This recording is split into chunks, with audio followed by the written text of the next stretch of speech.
इस दुनिया में भूत, जन्नात और बदरूहें अपनी अधूरी ख्वाहिशों को पूरा करने के लिए या फिर अपना इंतकाम लेने के लिए इंसानी दुनिया में आने का रास्ता ढूंढती रहती हैं, ताकि किसी तरह इंसानों पर हावी होकर अपने अधूरे मकसद को पूरा कर सकें।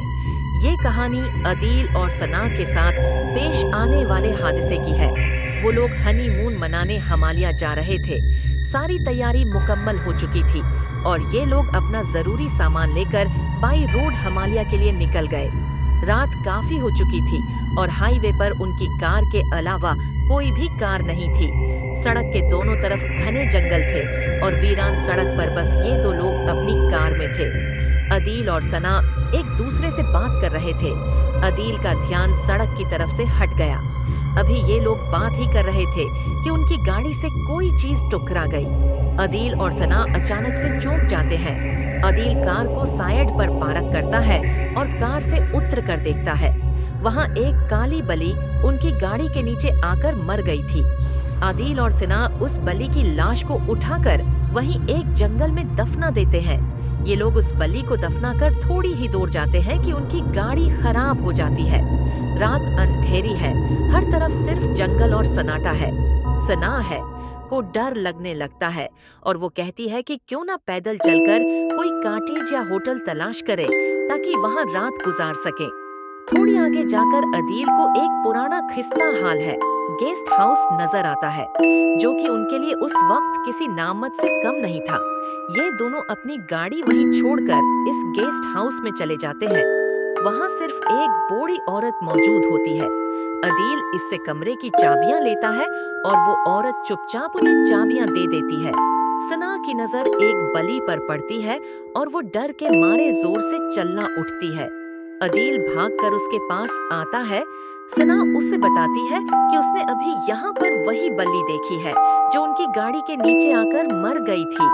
अदील उसे कहता है कि तुम शायद थकी हुई हो, चलो कमरे में चलकर नहा धोकर फ्रेश हो जाओ। सना भी अपना वहम समझकर इस बात को झटक देती है और ये दोनों अपने कमरे में चले जाते हैं। सना नहाकर बाथरूम के शीशे में अपने बाल बना रही होती है कि उसे दोबारा से वही काली बली और इस बूढ़ी औरत का चेहरा नजर आता है और डर के मारे चीख मारती है। अदील बाहर से बाथरूम का दरवाजा पीट रहा होता है, लेकिन सना बाथरूम में बेहोश हो चुकी थी।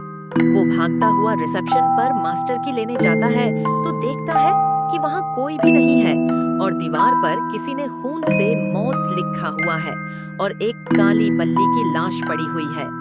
ये सब देखकर उसका रंग पीला पड़ जाता है।